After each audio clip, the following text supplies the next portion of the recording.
Hello everyone. चलो शुरू करते हैं।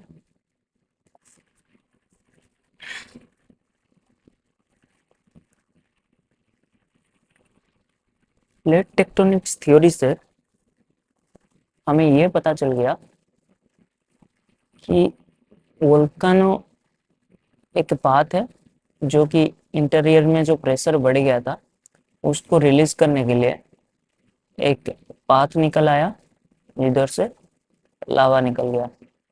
फिर ये धीरे धीरे ठंडा होके वोल्केनिक माउंटेन फॉर्मेशन कर दिया। ठीक है, इतना तो समझ में आया। चलो इसको और अच्छे से समझते हैं कि एक्चुअल में वोल्केनो है क्या। ठीक है। हम्म,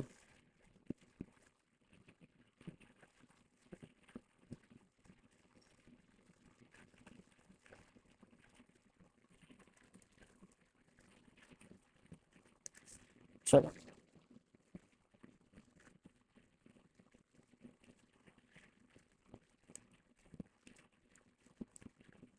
नॉर्मली हमें समझ में आया कि ये एक पाथ है। ठीक है, जहां से हमारा लावा निकल के बाहर आ गया। अब इसको हम अगर देखेंगे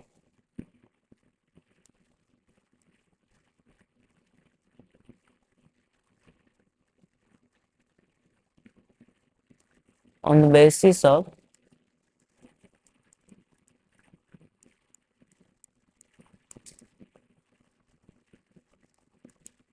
टाइप ऑफ इरप्शन, तो ये हो जाएगा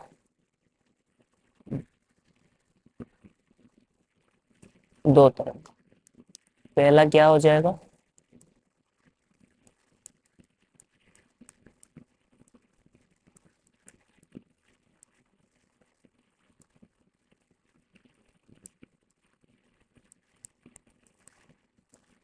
सेंट्रल इरप्टेड वोल्कन।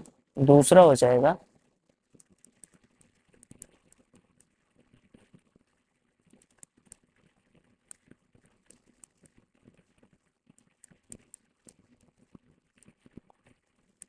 फिजर इरप्शन।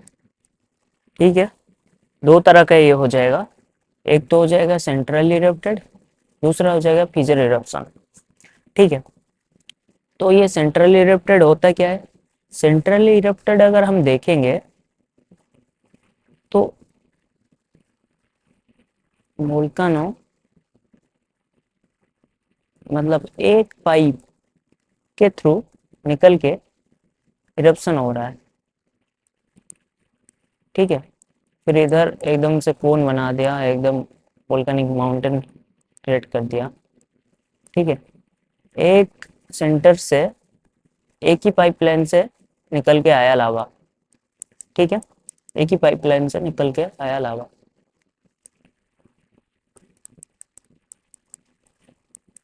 अब अगर हम फिजर इरप्शन की बात करेंगे, मान लो कि हम कोई बड़ा सा सी फ्लोर बना रहे हैं। ठीक है,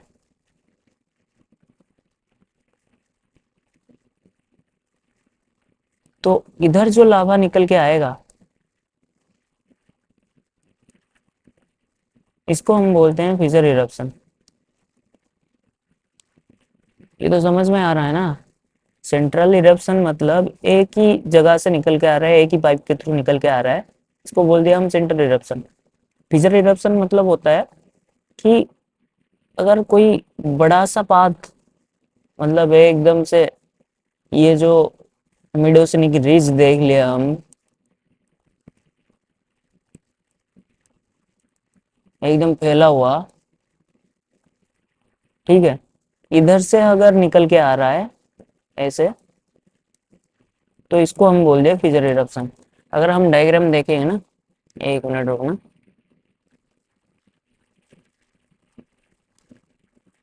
हाँ, इधर देखो।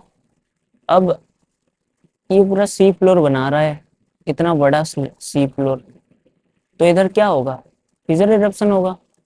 ठीक है, इतना जगह से वो निकल के आ रहा है एकदम। अब ये वाला जो वोल्केनिक माउंटेन बना रहा है, तो इधर एकदम एक ही पाइप के थ्रू ये आया हुआ है, ठीक है। इसको हम बोल दिए सेंट्रल इरप्शन। अब देखो, ये दोनों में से ये इतना लंबा गड्ढा, इधर से ये निकल रहा है पूरा, इधर निकल रहा है, इधर निकल रहा है, ठीक है। ये पूरा निकल रहा है इधर से, और ये एक ही पाइप के थ्रू आ रहा है। तो ज्यादा विस्फोटक, ज्यादा एक्सप्लोसिव कौन होगा? ये वाला होगा। कौन सा वाला? ये वाला होगा, मतलब सेंट्रली इरप्टेड, ठीक है। ये हो जाएगा ज्यादा विस्फोटक, क्योंकि एक ही पाइप के थ्रू आ रहा है, एकदम प्रेशर के थ्रू आएगा, और इधर आराम से निकल जाएगा, इतना बड़ा जगह है इसको निकलने के लिए, इधर आराम से निकल जाएगा। ये लेस एक्सप्लोसिव होगा, समझ गए? फिजर इरप्शन होगा लेस एक्सप्लोसिव, और ये सेंट्रल इरप्शन होगा हाईली एक्सप्लोसिव, समझ गए?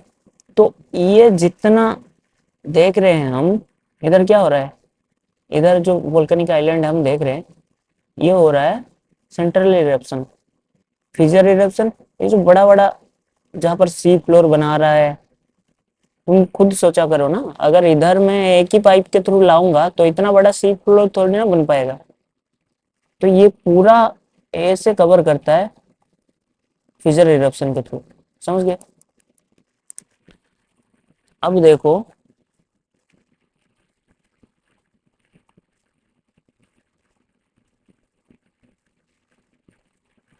ठीक है, अब ये हो गया सेंट्रल इरप्टेड।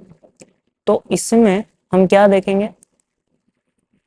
एक तो हम देख रहे हैं इधर कि ये वोल्केनिक कौन बना रहा है।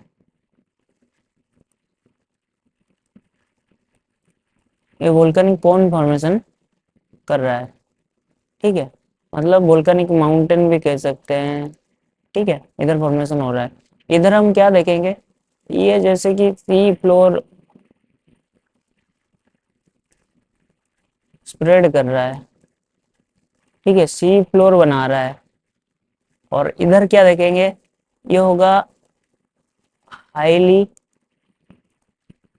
एक्सप्लोसिव, ये हो जाएगा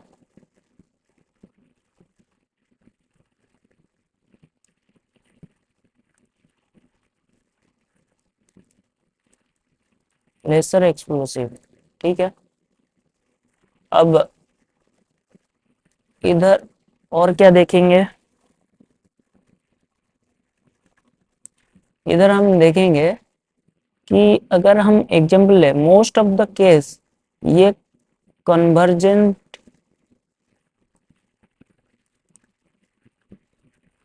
कन्वर्जेंट के कारण कन्वर्जेंट की बाउंड्री में दिखाई देता है, ठीक है।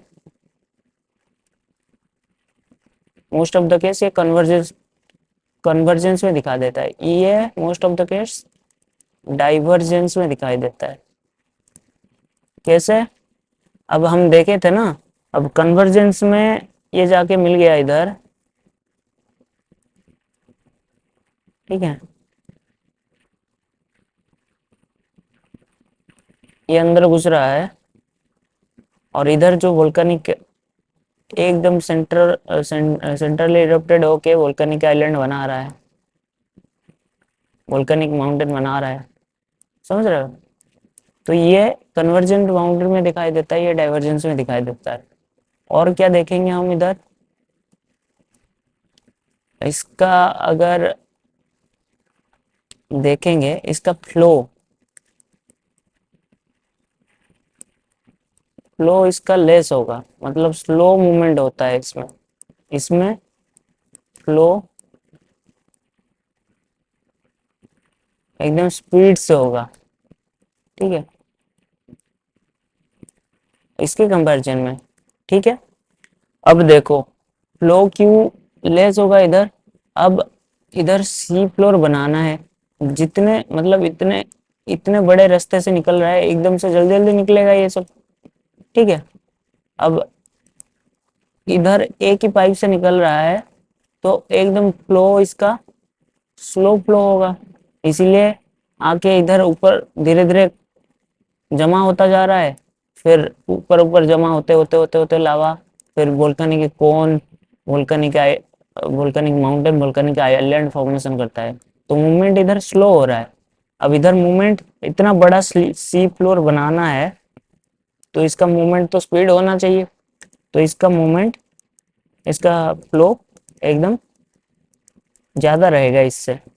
तो अब इधर क्या होता है, ये फ्लो लेस रहता है। क्यों लेस रहता है? Viscosity, viscous.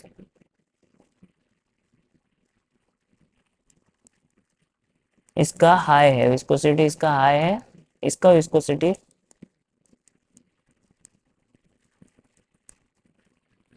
लो रहेगा। समझ गए? इसका विस्कोसिटी लो रहेगा। इतना क्लियर है? अब हम क्या क्या देखें कि एक तो हमारा on the basis of eruption हम दो टाइप में डिवाइड कर दिए।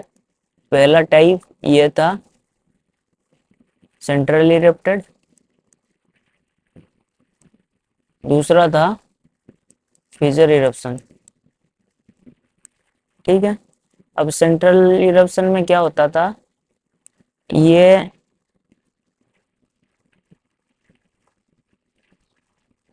ये क्या था, सेंट्रल इरप्शन में इसका विस्कोसिटी ज्यादा था, इसका विस्कोसिटी लो था। अब विस्कोसिटी ज्यादा है तो इसका फ्लो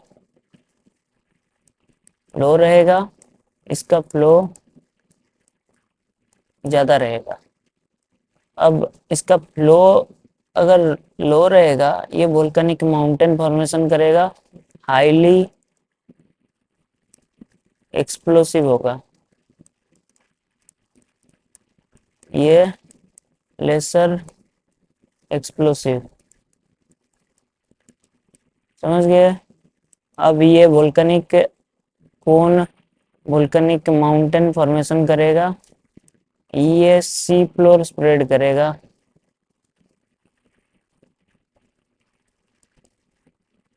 ठीक है। अब ये और क्या, इसको हम ज्यादातर कन्वर्जेंस में देखते हैं, इसको हम ज्यादातर डाइवर्जेंस में देखते हैं। ठीक है, इतना क्लियर हो गया। अब थोड़ा आइडिया आ गया कि हमारा डाइवर्जेंट बाउंड्री पे ज्यादातर फीचर इरप्शन दिखाई देता है, और हमारा जो कन्वर्जेंट बाउंड्री है ज्यादातर सेंट्रली इरप्टेड दिखाई देता है।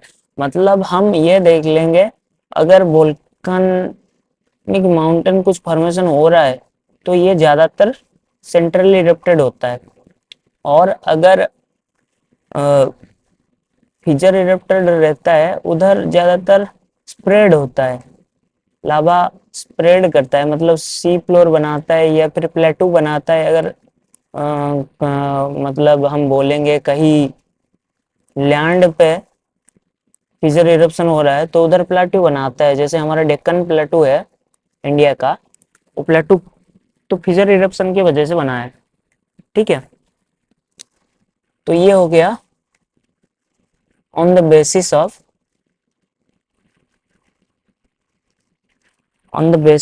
इरप्शन। अब दूसरा चीज ये है ऑन द बेसिस ऑफ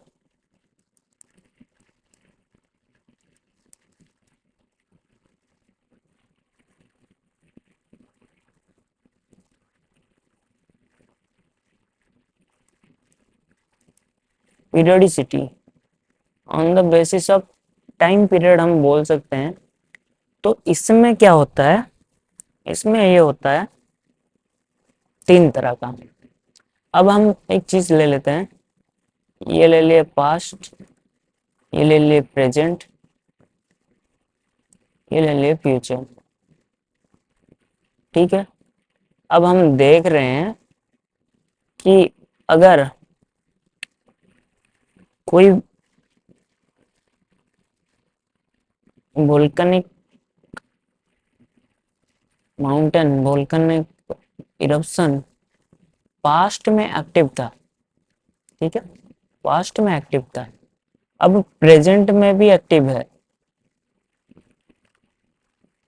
ठीक है, पास्ट में देखने को मिला था, अब प्रेजेंट में भी देखने को मिल रहा है, और फ्यूचर में भी इरप्शन होने की चांसेस है। ठीक है, फ्यूचर में भी इरप्शन होने की चांसेस है, तो इसको हम बोलते हैं एक्टिव वोल्केनो।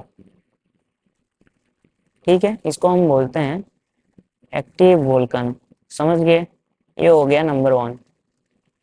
दूसरा चीज, हमें पास्ट में देखने को मिला था, प्रेजेंट में हमें देखने को नहीं मिला है, लेकिन संभावना है कि फ्यूचर में हमें दिखाई दे, तो इसको बोलते हैं डोरमेंट।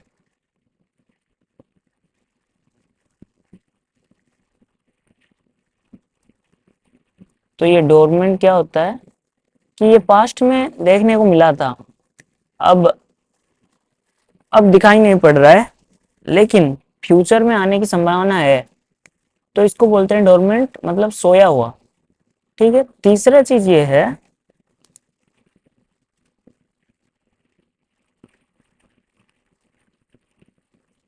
पास्ट में देखने को मिला था, अब दिखाई नहीं दे रहा है, आगे भी कोई संभावना नहीं है, इसको बोलते हैं एक्सटेंट।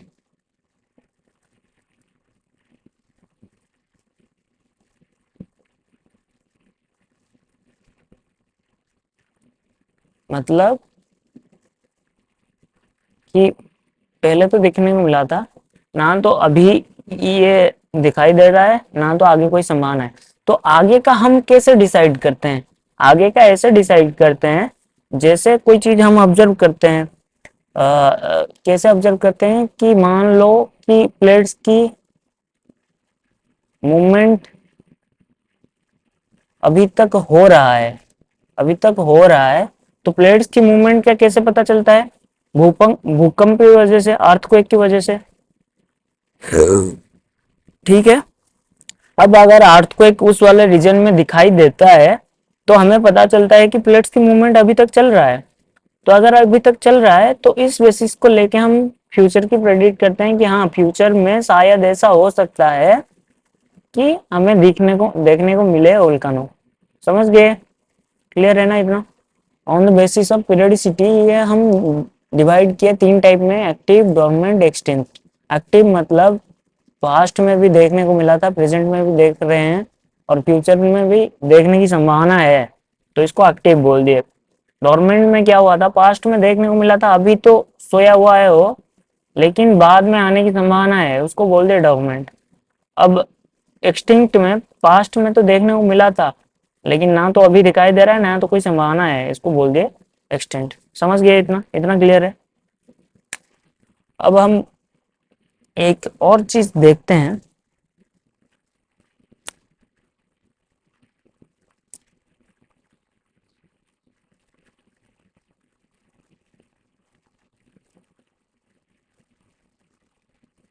ये ले लो वोल्केनिक माउंटेन गाइज। अब इसमें हम ये सेंटर से पाइप जुड़ दिए, जिसके थ्रू इधर से वोल्कानो ऐसे ऐसे ऐसे ऐसे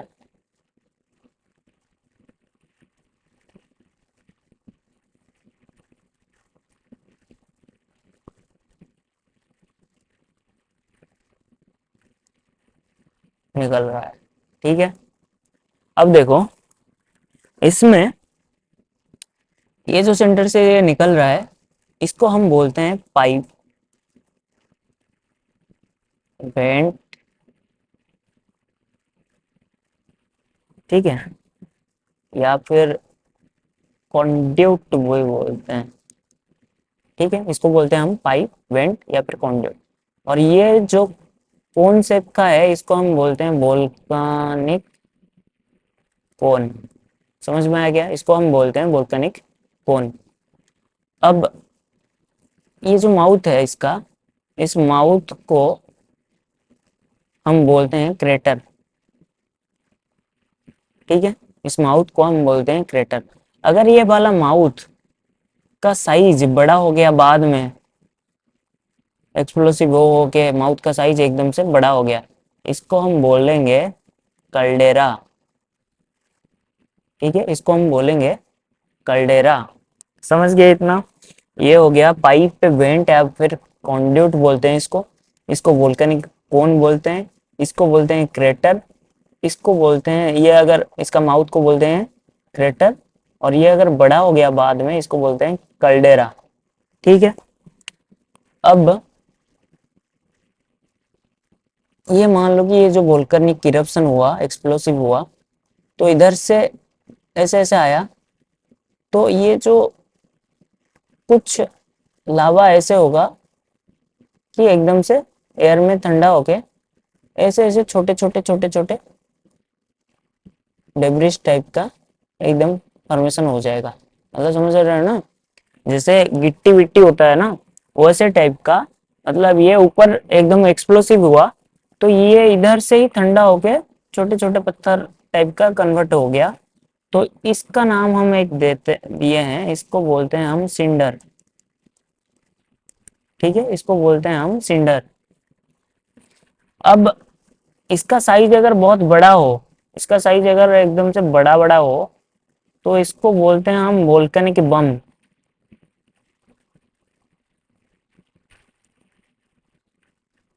ठीक है, इसको बोलते हैं हम वोल्केनिक बम।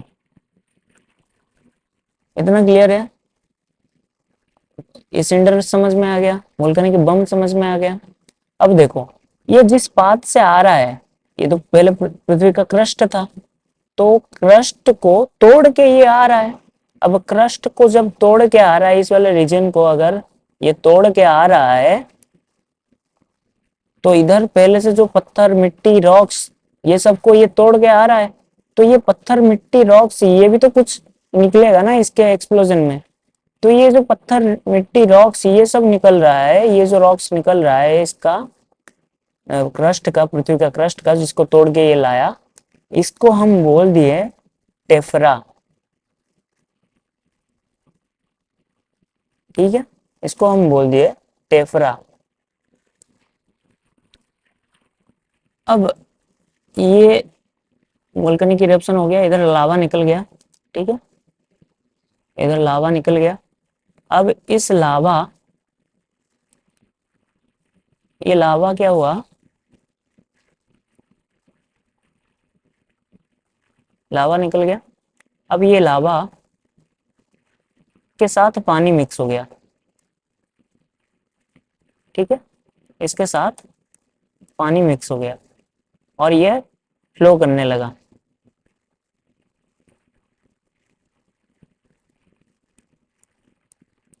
ये लावा के साथ पानी मिक्स हो गया और ये फ्लो करने लगा। और ये गर्म रहता है, बहुत गर्म रहता है, इतना गर्म रहता है कि पेड़ पौधों को एकदम जला सकता है। तो ये, इसको हम बोलते हैं लहर। ठीक है, इसको हम बोलते हैं लहर, या फिर इसको बोलते हैं पायरोक्लास्टिक डेब्रिस। ठीक है, इसको बोलते हैं लहर या फिर पायरोक्लास्टिक। पायरो मतलब गर्म रहता है, हॉट। ठीक है, तो लहर या फिर पायरोक्लास्टिक डेब्रिस कहते हैं। तो ये जो फ्लो होता है ना, ये पानी मिक्स रहता है। मतलब लावा आ गया, उसके साथ बारिश बारिश हो गया, उसका पानी मिक्स हो गया, ये जो बहने लगा, इस एक कीचड़ मड टाइप का होता है। तो ये वाला मड को हम लहर बोलते हैं या फिर पायरोक्लास्टिक डेब्रिस बोलते हैं। एक मिनट में मैं आपको सारे पिक्चर दिखा देता हूँ, ये भी समझा दूंगा। ये हो जाता है लहर या फिर पायरोक्लास्टिक डेब्रिस, ये। ठीक है, इसमें ये वोल्केनिक इरप्शन हुआ, इसमें पानी मिक्स होके आया, ये एकदम जला देता है पेड़ पौधों को। इधर देखो, ये वोल्केनिक इरप्शन हुआ इधर, ये देखो इधर पानी मिक्स होके ये जो जा रहा है इसको हम बोल दिए लहर। समझ गए? पायरोक्लास्टिक मटेरियल व पायरोक्लास्टिक डेब्रिस बोलते हैं।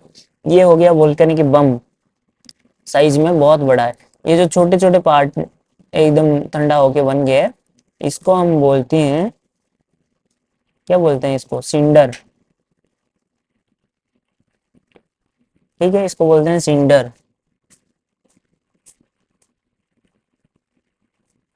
ठीक है, इसको बोलते हैं हम सिंडर। ये देखो, इस माउथ को हम बोल दिए, ये वाला माउथ को हम बोल दिए, क्या बोले, इस वाला माउथ को हम बोल दिए क्रेटर। और ये एकदम से बड़ा हो गया, इसको हम बोले कल्डेरा। ठीक है, समझ गए? इतना क्लियर है? वोल्केनिक कोन, पाइप, वेंट, कंड्यूक्ट, ठीक है, कैल्डेरा, क्रेटर, सब समझ में आ रहा है ना? सिंडर, वोल्केनिक बम, लहर, क्लियर हो गया? ये होता है वोल्केनिक नेक। तो ये क्या होता है? ये एक्चुअल में जैसे लावा का फ्लो एकदम स्लो रहता है। ठीक है, लावा का फ्लो एकदम स्लो रहता है,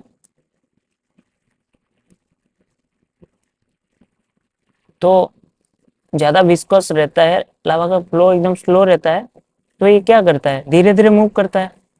तो धीरे धीरे मूव करता है तो ये अटकने की कोशिश करेगा हर वक्त। ठीक है, एकदम स्लो अटकने की कोशिश करेगा। तो अगर अटकने की कोशिश करता है तो बाद में जब प्रेशर बढ़ जाता है एक्सप्लोजन होता है। ठीक है, ये इसीलिए ज्यादा एक्सप्लोसिव होता है, इसका फ्लो बहुत स्लो रहता है इस चक्कर में। अब देखो, इसका फ्लो एकदम स्लो रहता है तो ये आके इधर अटक गया। फिर मान लो कि 100-200 साल से फिर से वोल्केनिक इरप्शन हुआ नहीं, लावा निकला नहीं। ठीक है, लावा निकला नहीं, वो एकदम से डोरमेंट टाइप का हो गया। ठीक है, लावा निकला नहीं, डोरमेंट टाइप का हो गया।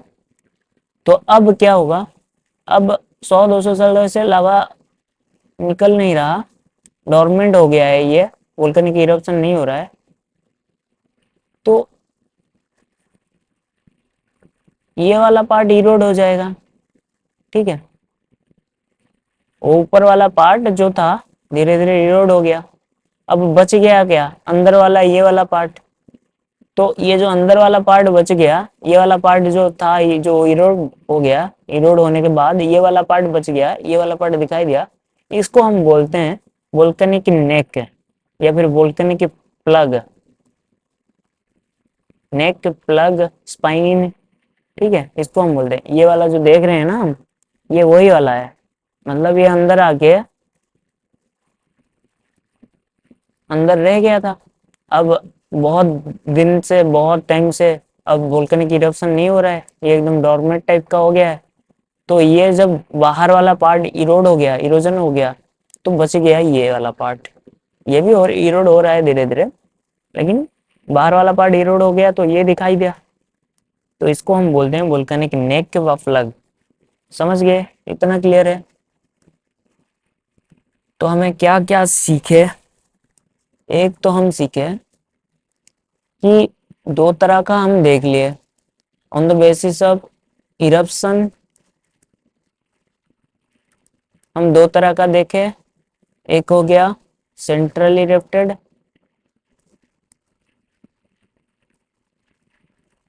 दूसरा हो गया फीजर इरप्शन। ठीक है, सेंट्रल इरप्टेड बेसिकली हमें कहाँ देखने को मिला, कन्वर्जेंस में। ठीक है, इधर फीजर इरप्शन डाइवर्जेंस में। और इधर हम क्या देखे, इधर देखे इसका विस्कोसिटी लो है, हाई है, सेंट्रल इरप्टेड में इसका विस्कोसिटी लो है, इसका फ्लो ज्यादा रहेगा, इसका फ्लो कम रहेगा। ठीक है, ये हाईली एक्सप्लोसिव होगा, ये हुआ लेसर एक्सप्लोसिव। समझ गए?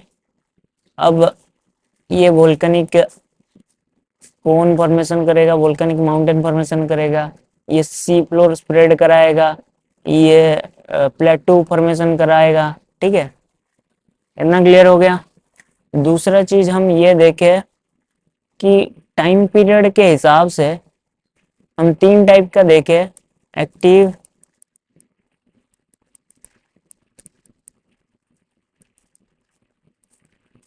और डोरमेंट,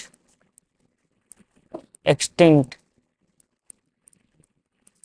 ठीक है, एक्टिव, डोरमेंट, एक्सटिंक्ट। एक्टिव में पास्ट में था, प्रेजेंट में है, फ्यूचर में होगा।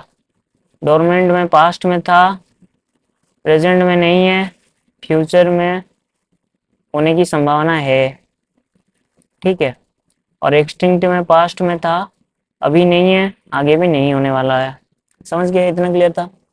अब हम थोड़ा सा चीज का नाम सीखे, नोमेनक्लेचर सीखे।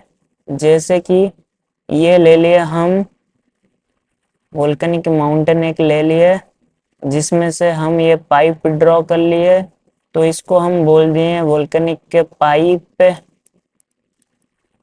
वेंट, और इसको बोलते हैं कॉन्ड्यूट, कॉन्ड्यूट। ठीक है, इसको हम बोल दिए वोल्केनिक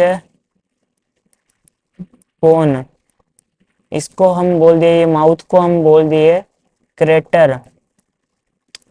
ये जब बड़ा हो गया साइज में, इसको हम बोल दिए कल्डेरा। ठीक है, अब इधर से इरप्शन हुआ। ठीक है, तो इधर जो ठंडा होके छोटा छोटा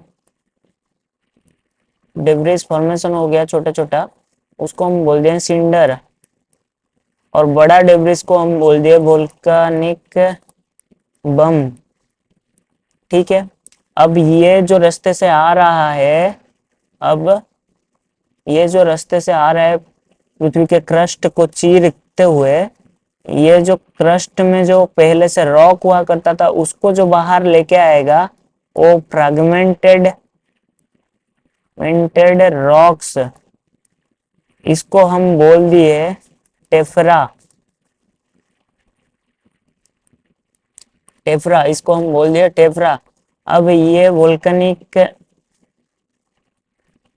इरप्शन से जो लावा निकला, उसमें पानी मिल गया और वो बहने लगा, उसको हम बोल दिए, क्या बोल दिए?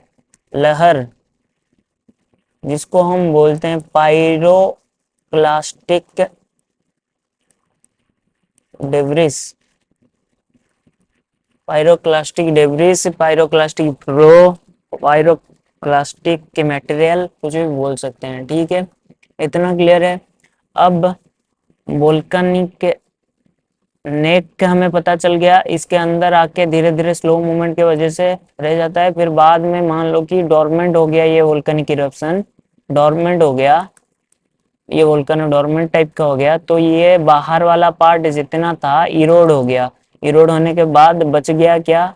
जो बच गया है उसको हम बोल दिए वोल्केनिक के नेक प्लग स्पाइन पे बोल दिए। ठीक है, इतना क्लियर है। अब हम थोड़ा देख लेते हैं टाइप्स ऑफ लावा। ठीक है, हम देख लेते हैं, पॉइंट में देखे क्या, टाइप्स ऑफ लावा। ठीक है, टाइप्स ऑफ लावा अगर हम देखेंगे, ये है दो तरह का।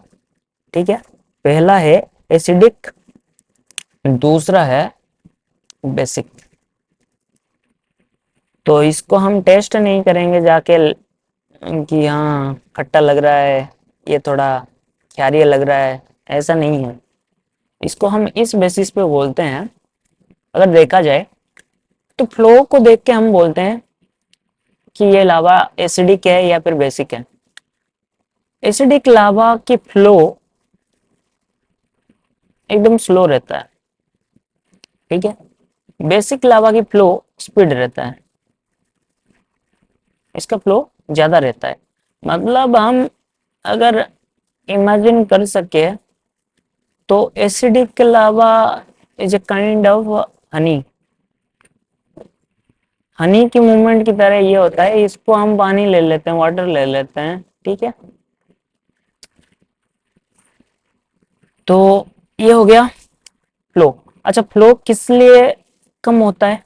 जिसका विस्कोसिटी ज्यादा रहता है, विस्कोस हाई रहता है। इसका फ्लो कम क्यों होता है या ज्यादा क्यों होता है? क्योंकि विस्कोस कम रहता है।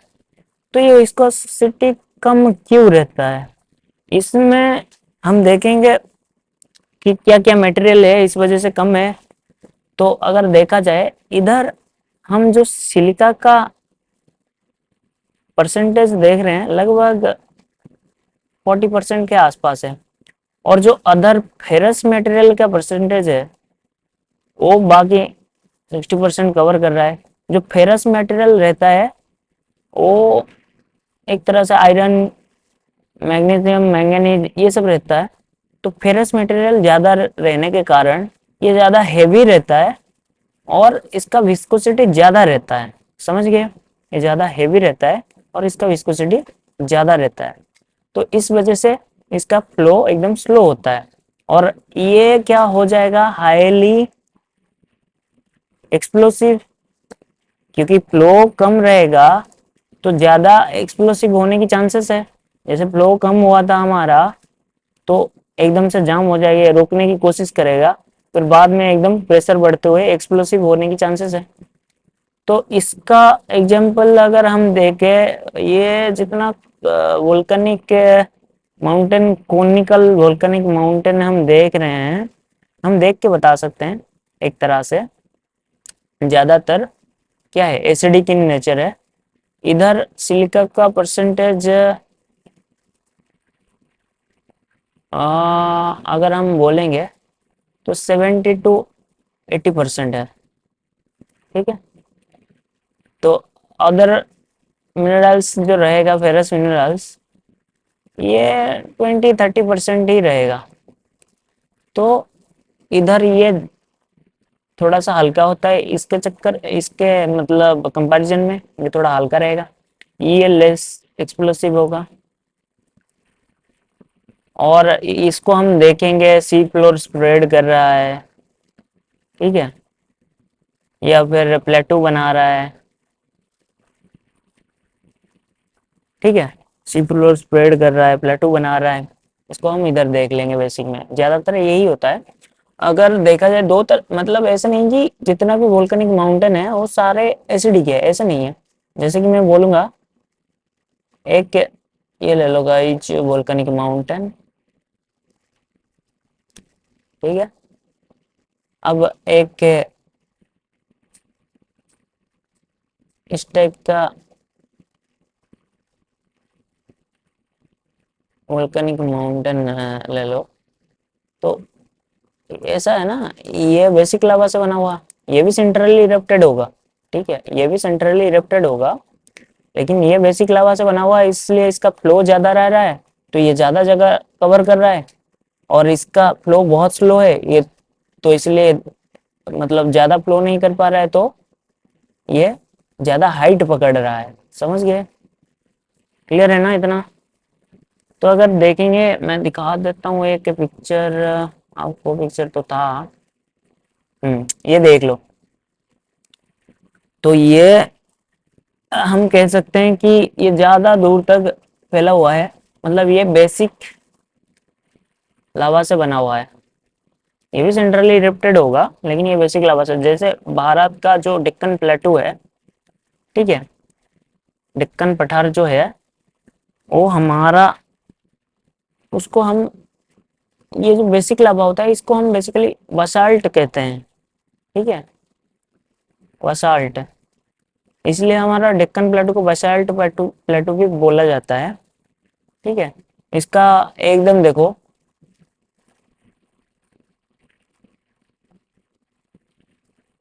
डेक्कन प्लेटू तो फिजर इरप्शन से भी बना हुआ है, ठीक है। और फिजर इरप्शन में फिजर इरप्शन में क्या होता है, लगभग बेसिक लावा ही निकलता है। फिजर इरप्शन में लगभग बेसिक लावा ही निकलता है, क्योंकि इसका फ्लो ज्यादा चाहिए, इसको सी फ्लोर बनाने के लिए फ्लो इसको ज्यादा चाहिए, तो एकदम से बेसिक लावा निकलता है। तो इधर क्या होता है,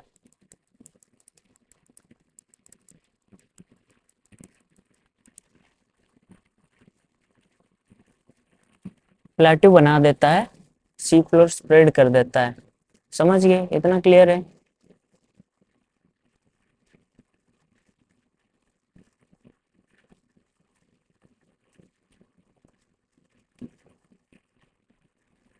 और अगर हम देखेंगे कि ये डक्कन प्लेटू हमारा बेसिकली हमारा इंटीरियर से आया हुआ लावा से बना हुआ है, तो इसीलिए इसका रंग जो है ब्लैक, ब्लैक सॉइल है ना, ब्लैक सॉइल इसीलिए है।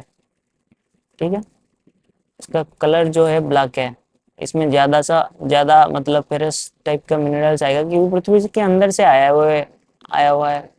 अब बाहर जो हमारा